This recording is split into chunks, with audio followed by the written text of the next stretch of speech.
Subscribe कीजिए SDM public school channel को और बेल आइकन को दबाइए। नमस्कार बच्चों, हिंदी व्याकरण कक्षा में आपका स्वागत है। बच्चों, आज हम कक्षा 4 का पाठ नंबर 16 पढ़ेंगे, जिसका नाम है अशुद्धि शोधन। अशुद्धि शोधन यानी अशुद्ध वाक्य को शुद्ध करना कैसे लिखेंगे और पढ़ेंगे। ठीक है, आइए आरंभ करते हैं। बच्चों, हिंदी भाषा व्यवहारिक है।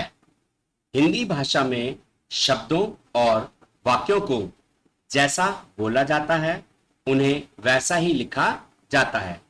इसी प्रकार शब्दों और वाक्यों को जैसा लिखा जाता है उन्हें वैसा ही बोला जाता है।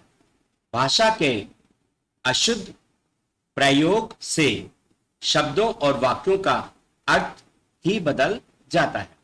इसलिए भाषा और वाक्यों का शुद्ध उच्चारण और लेखन का अभ्यास करना आवश्यक है।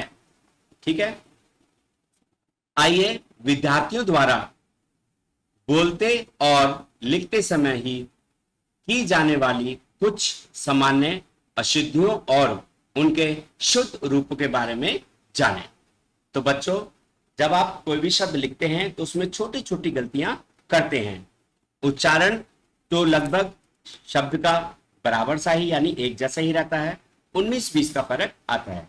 लेकिन जो मात्राएं होती हैं हम उन मात्राओं में गलती करते हैं। देखिए, यहां पर आपको कुछ अशुद्ध शब्द और शुद्ध शब्द दिए गए हैं, अर्थात यहां जो आपको दे रखा है बाएं हाथ की तरफ, ये आपके शब्द गलत हैं यानी अशुद्ध हैं, और दाएं हाथ की तरफ इनको शुद्ध करके लिखा गया है। जैसे पहला है बीमार। क्या है? बीमार। अगर हम इसको शुद्ध रूप लिखेंगे तो हो जाएगा बीमार। दीपावली, और इसका जब शुद्ध रूप होगा तो होगा दीपावली। यहां छोटी ई है तो उच्चारण छोटा होगा यानी ये गलत है। जब हम प्रॉपर दीपावली बोलते और लिखते हैं तो वहां पर बड़ी की मात्रा का प्रयोग होता है। जैसे कवि, ये होगा कवि। ठीक है ना, ये है कवि और ये कवि। संसार, संसार। कृपा, कृपा। हम अधिकतर क्या लिखते हैं? कृपा लिखते हैं जब कृपा लिखना होता है, तो कृपा के लिए कृपा होगा। ठीक है, ये रा है और ये री है। ठीक है बच्चों, स्वस्थ है, ये स्वस्थ है, तो ये गलत है। आपका जो शुद्ध रूप होगा स्वस्थ।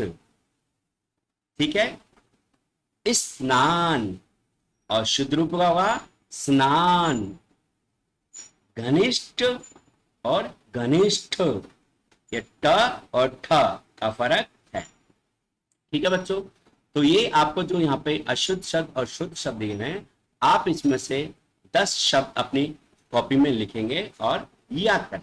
ठीक है, आगे चलते हैं। वाक्य संबंधी अशुद्धियां। अब हम जब वाक्य भी लिखते हैं तो उसमें भी कुछ अशुद्धियां हो जाती हैं। जैसे तेरे कितने बहने हैं।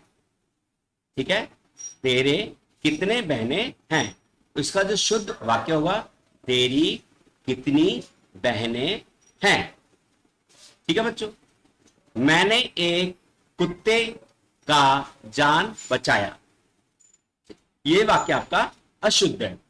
अब हम जब इसको शुद्ध करके लिखते हैं, मैंने एक कुत्ते की जान बचाई। ठीक है बच्चों, मैंने आगरे का ताजमहल देखा, तो शुद्ध रूप क्या हुआ? मैंने आगरा का ताजमहल देखा।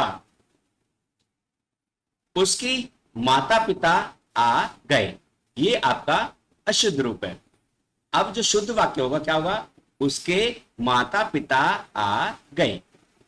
तो ये कुछ छोटी छोटी गलतियां होती हैं बच्चे वाक्य में, तो आप इनको ध्यानपूर्वक पढ़ेंगे और इसमें से भी आपको 10 वाक्य शुद्ध और अशुद्ध लिखने हैं अपनी कॉपी में और याद करने।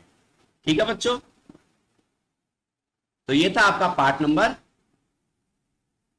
16 कक्षा 4 का अशुद्धि शोधन।